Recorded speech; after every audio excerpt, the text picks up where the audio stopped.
AI is on, well, I won't say everybody's mind, but it certainly is making news just about everywhere from uh, AI attorneys. I think that thing got shut down.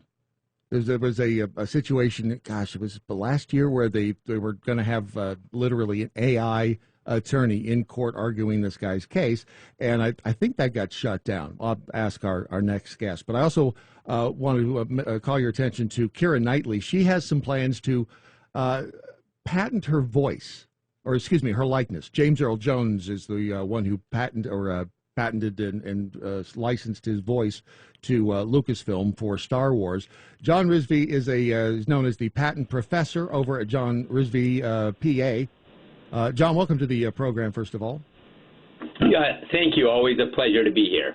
And this is something, obviously, that just a few short years ago, no one would be all that concerned about, patenting their own license, their own image, their own voice, that sort of thing. But it's 2023 and times they are a changing. So actors like Keira Knightley is she concerned? Is she going to license her or patent her image? What's she planning on doing?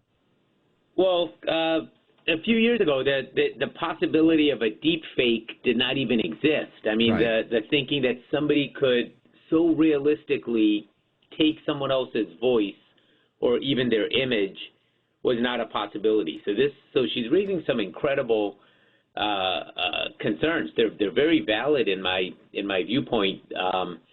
The problem is the legal doctrines that we have are not adequate. Like patents protect inventions, and you don't invent your face, you don't invent your voice. Right. Copyright protects expression. These are all things that you really, you do not actively create, and that's what creative expression is what copyright is for. So the legal doctrines we have, intellectual property, is not the right way to address this. However, it's certainly something that has to be addressed. There's a need for legislation that protects actors, actresses, actually anybody from their likeness being used. I mean, even right. It's probably a bigger issue with lesser known actors and actresses, like for crowd scenes. That's a great point. That's unemployment. That's a great point. People in the background, because AI can create, although it never gets the fingers right. Have you noticed that in videos where it always has the hands are messed up? But yeah, that's a great point. The background scenes could just be, created by a computer somewhere, and a lot of extras in the extras union could be out of work. And the deepfake thing, that great point on that as well, because my feeling when we started seeing those deep fakes, and I think Tom Cruise was one of the first ones, is how are you ever in a court of law going to prove that you didn't rob the bank when they have video of you robbing the bank? It's dangerous, the ability of AI to create these things. So you're right, we don't really have a justice system or a I guess the legal framework to handle this sort of thing. And also the benefit of time, right? Like you have, for example, we have an election coming up. We've seen in previous elections, things that get released to the media, and if something gets released 3-4 days, 4-5 days before an election, you've got people voting.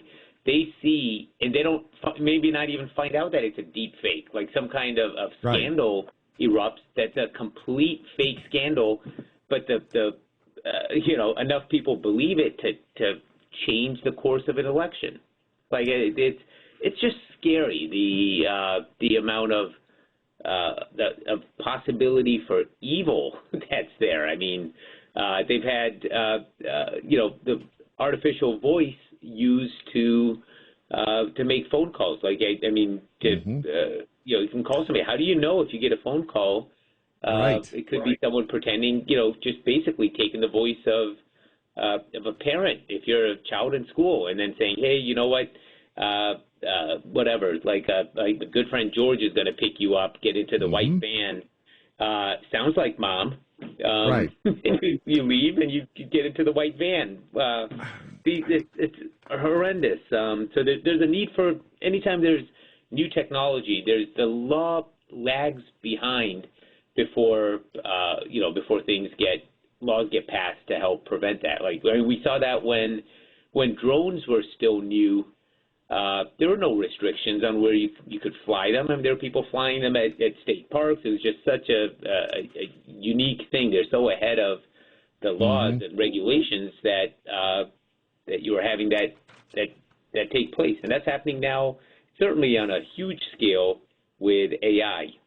And the problem is, at least with me anyway, is that I am not a big fan of government regulation and laws because, well, look where we are now and everything is topsy-turvy. But I understand as well that we have to have some sort of a framework. It's just I don't trust the people building the frame, which makes this even more difficult. How long a process do you think this is going to be before we arrive at some sort of I know we're in the beginning stages of it, but I mean, are we looking at a decade? Do we have a hope of getting anything straightened out in the next year or so? Because we get the writer's strike now. I mean, they could start having computers write comedies, although they aren't really good at it. Yeah, I mean, I would like to say a decade is a stretch, but I don't know. I mean, Congress is they're having hearings now on AI, but it's going to be tied up in politics as well, right? We have a change in the administration. Like, nothing is going to happen fast, but the technology is moving at lightning speed. I mean, prior to 2022, there was no ChatGPT, right? Like, I mean, so you're having a situation where they're having a tough time keeping up with the changes. They're so drastic. There's some colleges now that are asking students to propose guidelines for use of ChatGPT because the technology has moved so quickly. The students are actually more adept at using it and understand the technology better than the school administrators and the professors. So it's almost like the teachers throwing up their hands and saying, "All right, class, tell us what what the rules should be, because we don't understand this new technology. Tell us whether, what should we just, if you use ChatGPT, should we just ask you to reveal it? Should it be listed as a source? Do we ban it? Do we have all exams be, in class so that you can be super, like, they don't know what to do. That's just one realm in education, but it carries across to every field, music, voice, and like, you protect the face, but the voice. What about, like, where does it stop? Right. Well, and wasn't there just a ruling about artwork that was created using AI that couldn't be trademarked or patented or whatever it was, something about artwork that was created by a computer?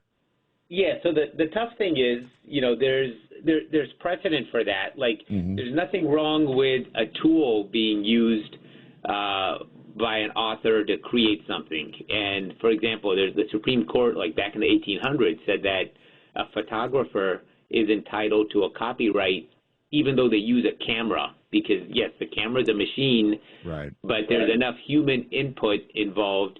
The problem is with ChatGPT, it's an AI. It has gotten so sophisticated that the tool is pretty much, doing the work, right? It's not like it's a typical tool. The hammer doesn't go find the nail and nail itself yet. But AI but AI does. Right? There's very little human input. So in those cases where there's no changes to the final output and the humans are not controlling the technology, there's clearly zero intellectual property rights to anybody, because it's a machine creating it. Wow, it's a scary topic, and I guess we're going to have to move at lightning speed to come up with some sort of a framework. I appreciate your expertise on this. And did I butcher your last name? Because I apologize. You nailed it. John Rizvi, the patent professor. got it down. I'm paranoid about mispronouncing people's names, so I'm glad I did yours right. And the website is thepatentprofessor.com. Thank you, sir, for your thoughts this afternoon, and have a great weekend. Thank you. Always a pleasure.